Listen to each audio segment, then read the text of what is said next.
বিশ্ব রাজনীতির মানচিত্রে নীরবে ঘটছে এক বড় পরিবর্তন।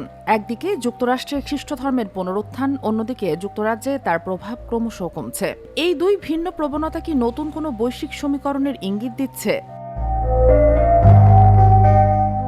আলোচনার কেন্দ্রে এখন ব্রিটিশ ঐতিহাসিক টম হল্যান্ড। একসময় নিজেকে ধর্মবিমুখ বললেও সম্প্রতি তিনি খ্রিস্ট ধর্মের প্রতি ঝুঁকেছেন। তার ভাষায়, পশ্চিমা বিশ্বের অনেক ধর্মহীন মানুষও আসলে অজান্তেই বহন করছে খ্রিস্টীয় মূল্যবোধ।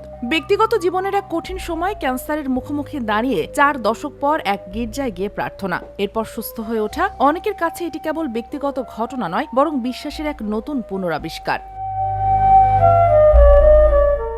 তবে পুরো যুক্তরাজ্যের চিত্র ভিন্ন। সাম্প্রতিক জরিপ বলছে, তরুণদের বড় একটি অংশ, প্রায় 60%, নিজেদের কোনো ধর্মের সঙ্গে যুক্ত মনে করেন না। চার্চের প্রতি আস্থাও কমছে। বিশ্লেষকদের মতে, সেকুলার মূল্যবোধের বিস্তার এবং প্রজন্মগত পরিবর্তনই এর প্রধান কারণ।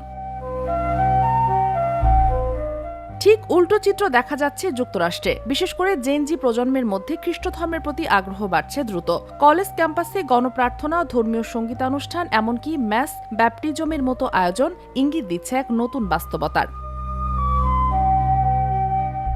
পরিসংখ্যান বলছে, বাইবেল বিক্রি বেড়েছে, ধর্মীয় অ্যাপ ব্যবহারে উল্লম্ফন, সোশ্যাল মিডিয়ায় তরুণদের ধর্মীয় কন্টেন্ট, সব মিলিয়ে তৈরি হচ্ছে এক নতুন ধারা। বিশ্লেষকদের মতে এটি শুধু ধর্ম নয়, বরং পরিচয় ও অর্থ খোঁজার এক প্রচেষ্টা। এই পরিবর্তনের প্রভাব পড়ছে রাজনীতিতেও। যুক্তরাষ্ট্রে রক্ষণশীল গোষ্ঠীগুলোর মধ্যে ধর্মীয় ভাষ্য এখন সরাসরি রাজনৈতিক বক্তব্যের অংশ হয়ে উঠছে। মধ্যপ্রাচ্যের সংকটেও দেখা যাচ্ছে ধর্ম বনাম অধর্ম এর মতো বয়ান, যা নিয়ে বাড়ছে উদ্বেগ। বিশেষ করে খ্রিস্টান জায়নবাদ একটি মতাদর্শ, যেখানে ইসরায়েলের প্রতি সমর্থনকে ধর্মীয় বিশ্বাসের অংশ হিসেবে দেখা হয়।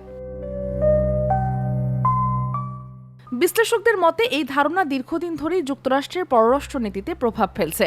অন্যদিকে যুক্তরাজ্যে এগোচ্ছে আরও সেকুলার পথে। ফলে দুই দেশের রাজনৈতিক অবস্থানেও দেখা যাচ্ছে স্পষ্ট পার্থক্য। প্রশ্ন এখন একটাই, যুক্তরাষ্ট্রের ধর্মীয় পুনরুত্থান কি বিশ্ব রাজনীতিতে নতুন মেরুকরণ তৈরি করবে? আর যুক্তরাজ্যের সেকুলার ধারা তাকে কি ভিন্ন কূটনৈতিক পথে নিয়ে যাচ্ছে? উত্তর এখনো অজানা। তবে একটি বিষয় স্পষ্ট, ধর্ম আজও বিশ্ব রাজনীতির নীরব কিন্তু শক্তিশালী চালিকা শক্তি। Sheikh Masuma, news desk, daily our Bangladesh.